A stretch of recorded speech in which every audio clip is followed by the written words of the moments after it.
I think this video is just going to totally replace my other video about COPPA, so here's an even shorter summary than before about what the situation is. YouTube content creators now must mark their videos as either for kids or not for kids in accordance to COPPA and an agreement with the FTC and YouTube. And a lot of the worries from this have stemmed from the uncertainty of what that means and who the consequences are going to be geared towards. But as it turns out, the FTC provided some much needed clarity on the subject on the 22nd in a blog post on their official website, and I want to share a little bit of what I've found because it's eased pretty much all of my worries. I still think COPPA is probably going to suck for channels that are actually geared towards young children, but as far as my channels are concerned and the channels of basically everybody I watch, I think it's going to be okay. So I have that blog post linked in the description if you want to read the whole thing. I'm just going to go over the parts that I feel are more relevant.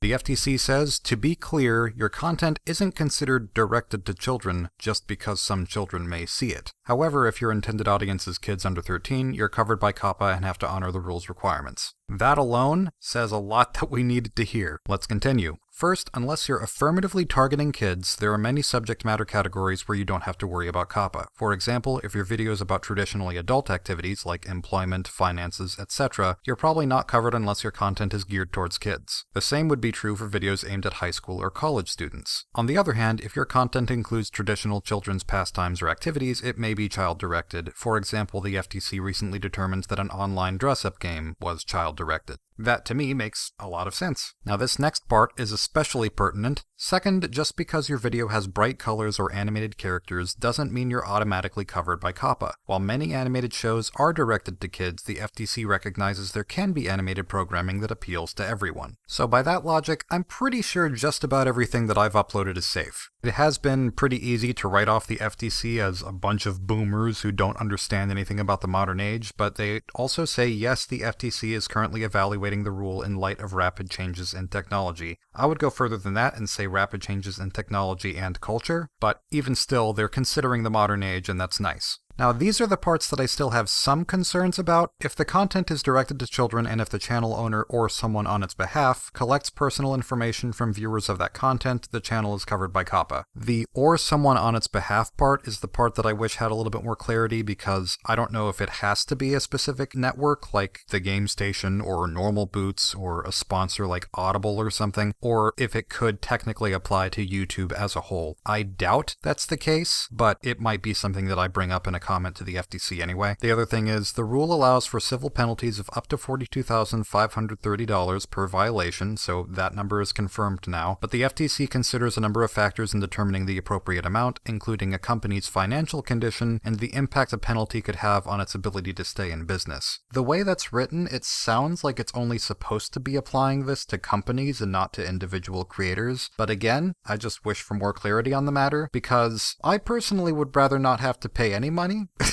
I don't like the idea of having to pay civil penalties of even up to like $10, because that would be, well, really just more of an inconvenience than anything on what I consider to be a free website. But yeah, for the most part, I'm cool with this. I think this is fine. So expect me to release my final school animation project in December here on YouTube. Hopefully I can do it